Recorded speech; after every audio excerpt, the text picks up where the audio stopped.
hiikate mootummaa yoo Oromoon itti dhiyaate irraa fayyadamuu danda'u. Sagaleen kiyya dhagaama ayyaana dhiifamu. Qorarratan? No, isama. Hello? Okay. Okay. Daqiiqaa mana keetii baay'ee xixiqqaa. Kanaafi maalam waggaa ammallee mootummaa kana amma kilaashiin riphee lolaa taatee waan deemaa jiru kana Oromiyaa bakka maraan geennee bootti ummana Oromoo mara haaseentu yoo nu aangoo nuu kennitan malee yoo nu aangoofne malee aangoon isin barbaaddan 4 kiiloo moo Oromiyaa barbaaddan yoo Oromiyaa barbaaddan Oromiyaa kaama bulchaa Shimallis Abdiisaa fa'aa gruppii isaanii Oromoo miti moo isittu Oromoo qulqullu yookiin warri OPDO kun Oromoo qulqulluu miti moo yoo isinummaan biyya bulchitan jallaa rakkoon Oromoo furmaata argata. Kanaafi akkummaan isitti deemaattanuu akka kunoo yaaslaqaashinaa yaalqaash siyaasa malee hunnallee qabaattanii Oromiyaallee bulchatanii mee rabbiin godhin amma Abiyyuu duuboo maal godhuuf taatanii sinama biyya bulchuuf taatanii 4 kiiloo seenuuf taatanii Amaar ofirraa dhiibuuf taatanii Tigiree hidhatee waggaa 27 taa'ee ofirraa dhiibuuf taatanii maal godhuuf taatan isinuu duraa jabaattanii jirtan yookiin Suudaaniin dhaqaa jabaadhaa koottaa yookiin Keenyaa dhaqaa jabaadhaa ofiyyuun jabaan luka lamaan dhaaban sababaa keessan Oromoon dhumataara sababaa abaa'oo utuu jabaattanii bare biyyatti bilzigannaa yoo geessu biyyatti Itoophiyaa dhoftemi jabaattanii hunna qabaattanii utuu biyya fudhattanii bar okay Oromoo dhofti biyyattiin bareeda hunna san hin qabdan Tigraay akkana godhe Tigraayin faranjit faana jira Ameerikaan gargaara Irooppaa seentu si gargaaraara shaqqaalaa biyya Arabaat. Daa'imni kee dhumeera. Ay bro. Yaate perfect time. Daa'imni kee dhumeera. Sila waan hin dubbanneef ifuufi dubbaddeeti deegama tokko. Yaada amma isaan maa kana wayyama tokko yaadota sirriima negotiable ta'anii kaaniru yaadni immoo nan negotiable ta'anis beekanii akkatti balleessan jira al tokko mariis. Waan hundumaan alaadduun siin jedha Joojjiin bareechuun barbaadu taana. Waan hundumaa keenya alaaddu achi deemiti of kalli siin jedhee innaan eegalasteetiin naa gana duuda. Inumaan bareechuun barbaanne garuu as a term of negotiation si bira fiduun hin danda'a jechuudha. Waan akkasiis ni argina. Garuu wantuma dhugaa wanta hojjechuu danda'us dhageenyeerraa. Awaash kan dubbate give and take attitude give and take attitude kenna laatanii fudhachuu agarsiisuu turraraa woon jedhee inni PP mootummaa deeggara. Lootiin immoo maal jedhee stop attackii kana killingii kana haa dhaabbatu jalqaba. You have to silence the guns before you think about negotiation. Offensive irratti otoo jirtu otuma mari'attu boombiin sitti roobaan ajjeefama taanaan murder jedhee lafa kaa'ee I don't want to get into the legal terms and whatnot as keessatti garuu idea san nu gala yaadisa maal akka ta'e ajjechaa fi walitti dhukaasuun haa dhaabbatu jalqaba otoo mariitti deemu ittiin fuufiin jedhee ni obbo deeggaraa soo mootummaadhaaf xiyyeeffannaa kana laatee jechuudha. Gara nagaatti dhufuu gara mariitti dhufuu barbaade kan taanaan kana dhiisuu turraraadha. Abbadeen waan baay'ee dubbateera rakkinuma jiruu lafa kaa'ee isnaat I know wantoota baay'ee tuttuqeera wantoota balleessaa ta'anis wantoota dubattis deebi'ee seenaasaa akkas kaasee jala sararee dubbateera deeqaa 3 keessa waan ta'eef gabaabaadha garuu directly waboon kan akka godhuun barbaada jedhee kan lafa kaa'ee hin arganne Biruk yaada I think yaada cimaa lafa keessa it's a call for peace kan jedhu mootummaan yeroo hundaa nagaadhaaf waamaa maaliif waboon amma waamu it's their turn isaan immoo amma gara nagaadhaan marii akka godhamuuf labsa akkasii gochuu irratti otoo qaama akkasii fudhatanii qophii ta'uu isaanii agarsiisa waan ta'eef let them take the initiative to do that kan jedhuun dhaga'e. Raajiin kan dubbate maal jedhe openness to qawwee hiikaa jalqaba dubbii utuu gara mariitti hin deemin qawwee hiikaa kan jedhamu kuni maaliif achirratti fiigama yeroo hundaa tokkoffaa trustiin silas kaaseerani trustiin hin jiru taanaan achi immoo biyya adda addaa irrattis argamee jira kuni namoonni yeroo hundumaa qawween hiikamee miti mariitti kan deemamu waan ta'eef akka ulaagaa godhanii qawween hiikamuun akka ulaagaa godhanii lafa kaa'uun kun rakkinadha. Sana dhiisuu turreera. Kana yoo godhe gara marii fi garee nagaadhaan dubbii kana hiikuutti deemuu ni danda'a. Muuxannoon isaas jira internationally. Muuxannoon akkasii jira. Qawween otoo hin hiikamiin gara nagaa fi marii deemuun ni danda'ama. Muuxannoo sanarraa barnoota fudhatanii asitti akka fiixaan baasuu yaalanii jedhee kana lafa kaa'ee jechuudha gara mootummaatti. Soolkoo wanta cimaas isa negotiationii kana keessa waan barbaadu jedhee Oromiyaa keessa waraana baasuu kan jedhu dhageera. Oromiyaan jechuun egaa Oromiyaa keessa waraana baaseenaan yaadannoo akkamitti akka of eeguun beeku Oromiyaan akka Tigraay miti garuu inuma ulaagaa masaati waan ta'eef akkasumatti calluma dhee lafa akka isaatti garuu sanadha amma kunifaa wanta fiixaan bahuu danda'u ilaallee wanta really tangible ta'ee hojjetamuu danda'u yoo ilaalchisne gaarii ta'a because Oromiyaa guutuu keessaa waraana baasii gaafa jennu mootummaadhaan mootummaa biyya bushaa jiru jechuudha. Oromiyaa keessaa waraana itoo baase ofiisaatis wajjin bahii jechuudha malee achuma ta'ee Oromiyaa keessaa waraana guutummaadhaan baasteennaan biyyattii guutuu keessaa baasee jechuudha. Oromiyaa jechuun Tigraay miti yookiin Affaar miti waan ta'eef moo Wallagga keessaa baasiidha. Akkas taanaan at least waraanni haa bahu wantarraatti godhuu barbaadee miti. Waraanni haa bahu yeroo jennu waraanni mootummaa naannoo Oromiyaa keessa jiru al-iddilee kan ta'etu jira. Waraana labsamee waraanni mooraatii ba'ee al-iddilee ta'ee hundumaa jiru. Waraanni iddileedhaan poolisiin iddilee kan nagaa eegu milishaan socho'uu danda'a. Garuu massive presence of military dha kan Oromiyaa tokko shanee jedhameetu gandarratti waraanatu jira jechuudha. Inni kun haa dhaabbatudha malee iddileedhaan madabanya warri ta'ee nagaa eegsisuuf akkuma ordinary iddoo biraa jiru. Okay. So military biyyoolessaa ilaallatu jechuudha jechuudha. Iddilee madabanya kan ta'e kan inni ilaallatu hojiiwwan iddilee ta'an nagaa eegsisuu, nagaa lammiiwwanii eegsisuu, Harargee keessa haalli nageenyaa jiru maaliif Baha Wallaggaa keessa iiziin tokko guutuun jiraata. So waraana akkasitti kun mooraasaa taa deebi'uudha malee akkuma jirutti kaasee nagaa taaseenu jechuu keenya miti. Isa uummata ajjeesaa jiru kanatu ka'uu qabaa. Isa uummata ajjeesaa otoo hin ta'in humna cimaa humna tarkaanfii fudhachuudhaaf yookiin offensiivii akkasii uumuudhaaf baay'inaan jiru more than usual and permanent kan ta'e irraa waraana cimaa gashee kan jiru isa haa baasu jechuudha. Because threatening it's maal jedhama war posture kan jedhamu jira miti. War posture keessa haa ba'u kan jedhu taanaan akkasitti fudhadha. Okay, thank you. That's sirreessite waan ta'eef akka malee nu baddee fakkaata. Akkas taanaan it's very common baay'ee common wanta ta'an negotiationii keessa wanta common ta'edha iyyuu. Soolkoo maal jedhee flag alaabaan kuni kabaja qabataanaan alaabaa kana jijjiiru power immoo filannoodhaaf haa dhiyeessu waboo jedha. Power sharing jedha. I think intention isaa akka nu baddutti mootummaa irraa waan hundumaa control gochuu keessaa ba'e power sharing strategy qopheessu isa alaabaa ofiisaati akkas gochuun hin danda'u. Cafee Oromiyaatu filattee alaabaa isaa jijjiira waan ta'eef power sharing sun tangible ta'ennaan achi booddee gara filannootti wanta dhiyaachuu danda'udha. So lamaan isaanii wal qabataa godhadheen one and two interdependent upon each other agile project systemii keessatti end to end, begin to end, end to begin kan jedhamu jira. Begin to end relationshipiin kun lamaan inni tokko dhumu malee inni biraan itti fuufamuu hin danda'u isa jedhamu jechuudha.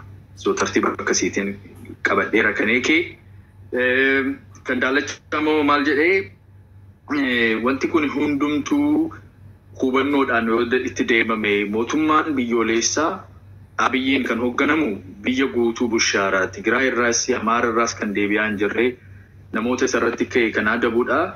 Gaaffiin qaban gaaffii Oromiyaa wajjin wal qabate yoo ta'e maaliif xiyyeeffannaan isaanii mootummaa guutuu Itoophiyaa irratti ta'a Shimallis fa'aa wajjin mari'atanii waan akkasii hiikuu irratti natti fakkaata. Lammaffaa immoo qeequmadha ni dhumarra dubbate qeeqa akkamitti oromummaadhaan wal caallaa hundumtuu inni sunis oromoodha inni kunis oromoodha isa jedhu lafa kaa'ee so yaada babbareedaa isa jalqabaa guutummaa guutuutti eeksii irra kaa'uu hin danda'ama kana wajjin gaafa walitti madaallu more yaada qulqullaa yaada clearly towards negotiation deemuudha so qaama biraarra waan barbaadan kana gochuutu irra rasa jedhu hundumtuu keessan tuquu dandeessaniitu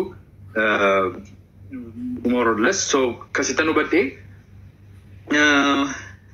gara goolabuutti deemaa jirra inni dhumaa waa'ee ofii keenya irratti dubbanna miti so ani qaaman deeggaruun qaba qaamni deeggaru kuni kana gochuutu irra jenna so namni abaa'oo deeggaru abaa'oonni gama kana gochuu amma like pointii amma dhageessan keessa for example Awash kan jedhe give and take compromise kan irratti hojjetamu irra jedhe so namoonni waboo deeggartanii give and taking kun ni taanaan yookiin immoo call for peace waboon call for peace kun gochuu ni danda'a kana dubbachuu dandeessu jechuudha yookiin immoo warri PP deeggartanii immoo warri waboo kan lafa kaa'anii stop offensive or take away the war operation guns all this power hirrisaati informal kan ta'e power amma kana kan jiru hirrisaa yookiin immoo power sharing irratti hojjedhaa isaan menus lafa isinii kaa'aniiru menus isinii kaa'aniiru miti amma warri waboo waan barbaadani mootummaan kana haa godhu jedhanii isa lafa kaa'an achi keessa waan isiniif mijatu inni kun dhugumaayyuu qaamnaan deeggaru isa kana isaaniif guutuu irra jira otoo godhee ni ta'a jettanii isa amantan achi keessa akka filattanii yookiin ofii keessanii immoo sammuu irraa qabdu taanaan achis akka fiddaniin barbaadama so if you understand me power sharing ta'uu danda'a alaabaa kana sirreessuu power sharing wajjin wal qabateedha openness to stop the gun issue so surrender gun jechuun isanii qawwee isaa otoo qabaatu gara mariitti deemuu eeyyamutu irra jira kan jedhu amma dhiyaateera warri mootummaa deeggartanii inni kun ni ta'amu hin ta'u immoo is the stop offensive isa jedhu sana no so qaama biraarraa kan ka'e kan Awaash Kabbadeen Brook fi Daalachaan kaasanii ichi keessaa waan argitan jira taanaan waboon otoo kana godhee waan jettan jira taanaan Magarsaan yookiin Raajiin yookiin Solkoon yookiin Eekeen achi keessaa waan argitan hin jiru taanaan immoo isaan kan kaasan hundumtuu fudhatama wanta qabaachuu danda'u wanta sirraa'us danda'u miti jettanii yaaddu taanaan ofuma keessanii no otoo isa kana godhee jettanii isa kaastuu fi jechuudha so isinii galeera moo gaaffii qabdu taanaan I'll give you 1 minute to ask questions and then we'll go back to a 3 minutes pattern achi ani waanuma yaada koo dubbadhee gara goolabuutti deemnaa jechuudha sa'a tokko daballe almost gaafiin hin jiru miti isinii galeera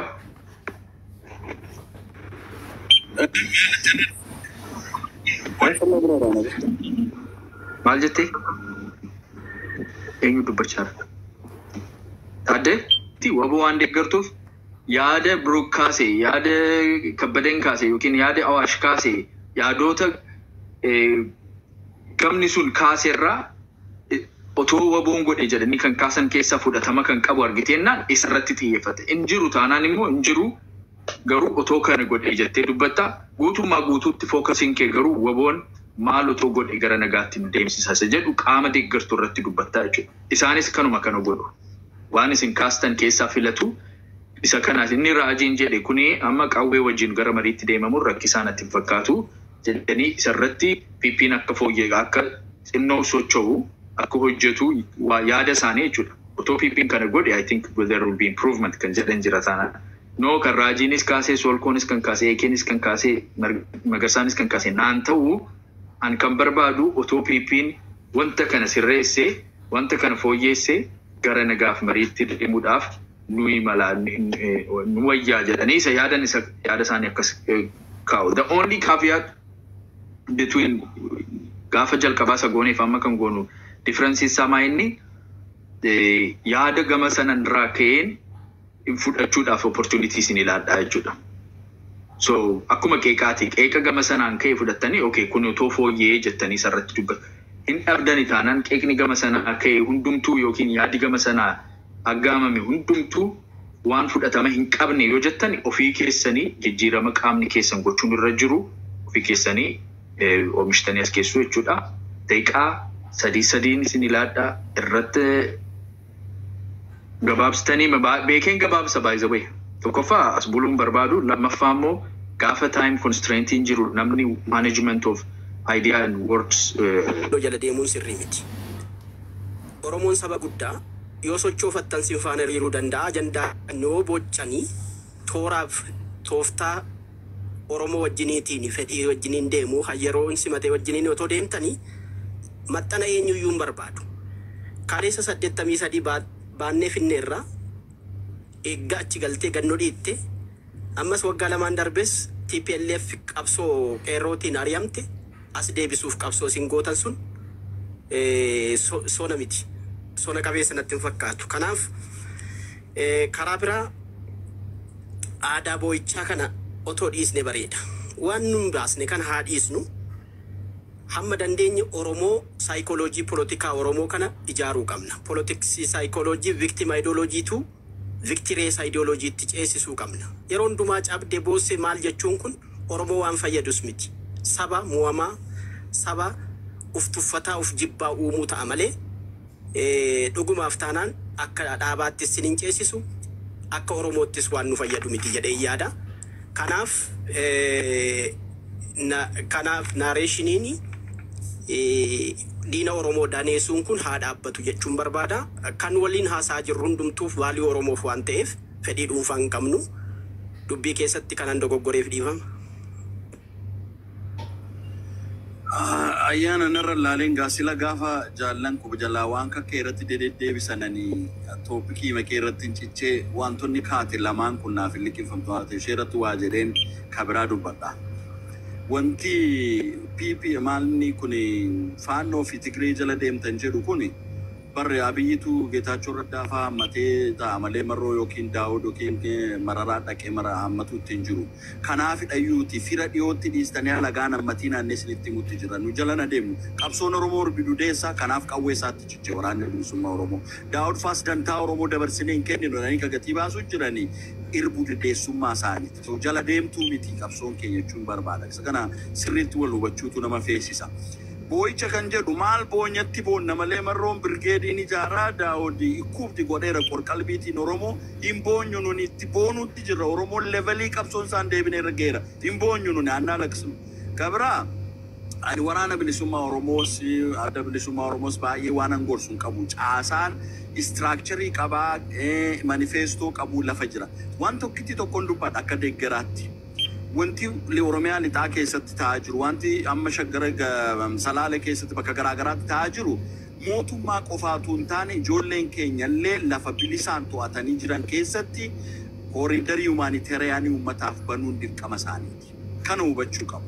Adiinni nutti seena jedhamee xiqqoo qoollifatamee waan godhachuun uummata sanatu miidhama waan ta'eef amma danda'ametti bifa gaaga'ama waraanarra hin geessisneen kooriidariinii humaanitaariyaanii banuu irratti waraanni bilisummaa Oromoos assaayimentii fudhachuu danda'uu qaba. Ka jedhuun akeeka wantoota kakaa'an kisilaa. Qawween lafan taa'u sila riizinii kokaaseera. Ka biraa kakaa'an kee keessa anaafannaa fudhatamu baay'een hin jiru. Ani kanuman jedhaa. Nummoo qaama qabsoo dhamalee abbaa qabsoo miti. Hedduu isaasitti kan nu kaasnu akka deeggartoota akeeka siyaasaa sanatti amaneedha waan ta'eef kana caalaa akkana godhaa jedhee kan isaan dubbatu jiru. Inni manadhaa jiru yakka malee hidhamee gatii baasaa jira. Inni bosona jirus dhiibameetu du'arraa hanqachuuf baadhatee taa'utti jira. Oromiyaatu bu'aa jira waan ta'eef amma tokko qabsoo Oromoo utuun sharafiin haalawwan istirateejii irratti utuun taane meetidii tokko irratti kompromaayis gochuu nama feesisaa jechuudha. Amma 50-50 utuun taane haalawwan tokko irratti qabsoo Oromoo utuun sharafiin gaaffii deebii Oromoo utuun sharafiin wantoota ta'an tokko irratti kompromaayis gochuu nama feesisaa.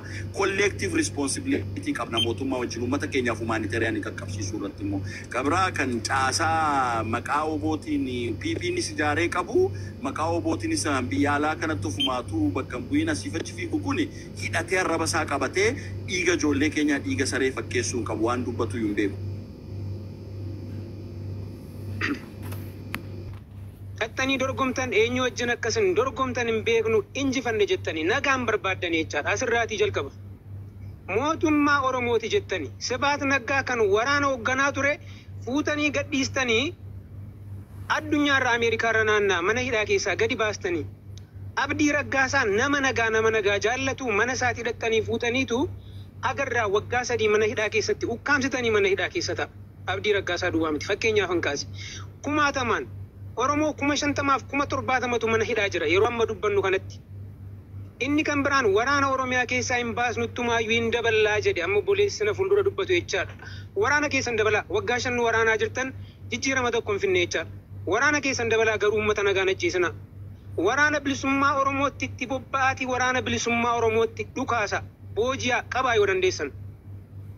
Uummata keenya beelessitanii tumtanii dirooniidhaan kana nurraa dhaaba. Waraana keessan dabalaa rakkoon qabu. Waraana keessan irraati hidhata waraanni keenya waraana keessan irraa nyaata nagaa dubbanna jennee nagaa bira qabnee dubbannaan achi asittumaa dhaadannaa jalqabdanii jechaadha. Erga dhaadannaa jalqabdanii dabalaa waraana keessan. Uummata keenya garuu mana isaa hin gubina haadha hiyyeessaan boosisina mucaa tokkittii isheen qabdu jalaatiin ajjeesina haadha hiyyeessaa jalaa mana namarratti hin gubina. Waraana keessan dabalaa waraanni keenya waraana keessan irraa hiikkata waraana keessan irraati nyaata waraana keessan irraati waan hundumaa qoricha fudhatee fayyadama waan ta'eef dabalaa waraana keessan. Waraanni isin qabdan waggoota 5 kanatti parsantiin 75 Oromiyaa keessa ture. Oromiyaa keessa ture jechaadha. Ammas akkasumadha. Kanaaf uummata keenya hin ajjeesina taankiidhaa fi waan qabdan hundumaan itti bobbaatanii uummata keenya hin fitinaa waraana immoo lola rakkoon hin jiru erga bobbaasne jettanii jechaadha. Inni kan biraani nuti addunyaa irratti sagalee taanu akka TPLF gochaa ture addunyaa guutuutti sagalee ta'uu haa jalqabnu uummata Oromoof. Kanan isiniin jechuudha. Hayyee galatooma duraan dursaa waan bu'uuraa tokko taajjabuun barbaada. Gastii kanarratti kan deeggartoota mootummaa irraa waan taajjabbii argaa jiru akka namoota aangoo qaban akka namoota waa gochuu danda'anitti haasa'u. Please don't do it. Akkasuma godhina. Uummanni Oromoo kan keessan illee kan keenya illee. Qabsoon abaa'oo Oromoo isinumaaf illee isinuma amma warra gastii irra jirtanii fi mootummaa kana deeggaraa jirtaniif hunda keessaniif. Opiidoo mataa ishee dabalatee kun akkasitti waan bu'uuraa hubatamuu danda'u qaba. Tokko afaan Oromooti walitti waan haasa'aa jirruuf wal waraanuu wal looluu Oromoo qofa isaa Habashaan nutti siyaasa gurgurachuuf akkas jedhan sana fuutanii Awaash dubbateera afaanii baasee baay'ina fakkaate hayyee. Miti lola Oromoo miti lola sirna Oromoo fi sirna Itoophiyaatu walitti jira. Kanas waan bu'uuraa irratti of sirreessinee hubannee deemuu danda'u qaban. Kabira warri mootummaa kana deeggartan please siyaasa illee hubachuu tu yaaltanii gaariidha. Kuma keessaniif akka dhuunfaatti sin gargaara. Siyaasa nu hubattan akkan argetti ayyaana sin taajjabaa jira. Kabira ABO WBO fi PP egaa Oromiyaa fi Itoophiyaatu walitti jira akkasitti haa hubannu. Kana erga kaa'ee waan gaarii tokko dudubbatame tuquun barbaada. Isaan Oromoo miti mootummaan aangoorra jiru kun Shimallis Abiyyi isin maaliif nu malee jettu isaan aangoo gadhiisanii isin maal waan miti achi waa'ee aangoo miti wannichi waa'ee saba miliyoona 60 oliiti dhimmichi dhimma kaayyoo ABO'n gaafa bu'uureffameerra har'aa ABO WBO'tti itti jiru. Ilmaan Oromoo hundi keessan abbaa barbaadan deeggaru mirga qabu immoo kaayyoon sun maali tarreessaa mootummaan kun deebiseera hin deebisne kanaaf qabsaa jirra jamaa kuni kana ABO WBO deeggaruun inni biraa namuu gahee hojii mataa isaa qaba eekeen dirqama waraana ta'uu hin qabu waraana sana empower godhe jennaan is more than enough ani ga'umsa waraanni qabu ani hin qabu isaan jala tamman dandee yoon cirrachi darbadhe gaariidha yeroo isaan dhagaa darbatan akkas taa'u hubatamu kaayyoo sana jala hiriirra nama dhuunfaa miti maal miti. Kaleessas har'as kaayyoo ka jedhuu fi akeeka sanatu nama bitaa sanatu nama jilbeeffachiisa waaqatti aansee sanatu Oromoof kabajaadha waan ta'eef bifa kanaan tumsaa jira. Uummata Oromoo miidhamaa jira bakka hunda du'aa maal rakkoo miti ammas kaayyoo kanaaf gatii qaalii kaffalaa jira uummanni Oromoo. WBO'nis mormaa kutamee mormaa citees nu agarsiisee jira. Daran kan caalus dhufuu jira yoo beeknee irratti hojjenna. ABO WBO akka nama deeggaraa tokkotti dhaamsa maalii qabdaa fi ayyee maalii? Intalli ciniinsuu haadha gorsiti isa jedhamu sana akkanatti hin taane of eeggachaa ABO WBO'f gorsi ani qabu baay'ee gaarii jirtu ulfaadhaa kabajamaa qaroowwan qaaliiwwan keenya isinii immoo haqaaf baatan nagaa fiduu feetu marii Tanzaaniyaa san Ameerikaa fi Awurooppaatti galmaan akka geessan abdiin qaba.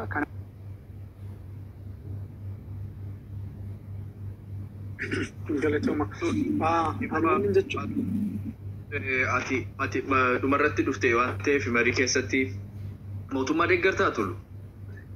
An Oromoon deeggara. Qabsoo Oromootiin deeggara. Daqiiqaa kiyyan jalaa naari kennitamoo?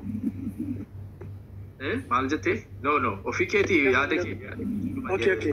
Okay. Let me go. Deeggaraa is rather not the right way to answer. Let me talk. Okay. Let me talk. ልናገር ደቂቃ የምታስቆመኝ ከሆነ ማለት ነው። ደቂቃ ለመቆፈቱ አፌ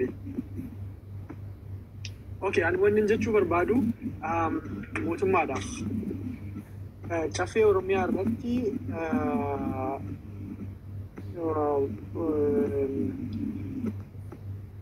ቁርጡሚ በሌሱፍ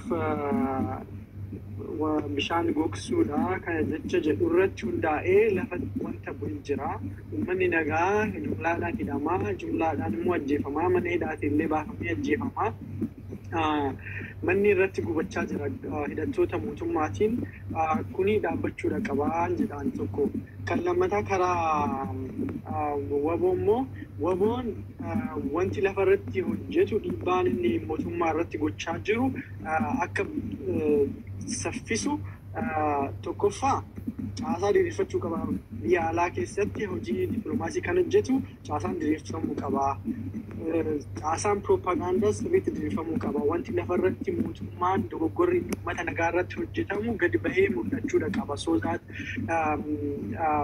dhiibbaan mootummaa kana irratti godhamee akka gara marii dhufuu danda'u jechuudha inni sadaffaan Oromoon baay'een uummata Oromootiif dhaabbachuuf hunda asirratti dhufee ani kan isin mari'achiisuudhaaf afaan koo dhufee calqootti deemna jenneeti.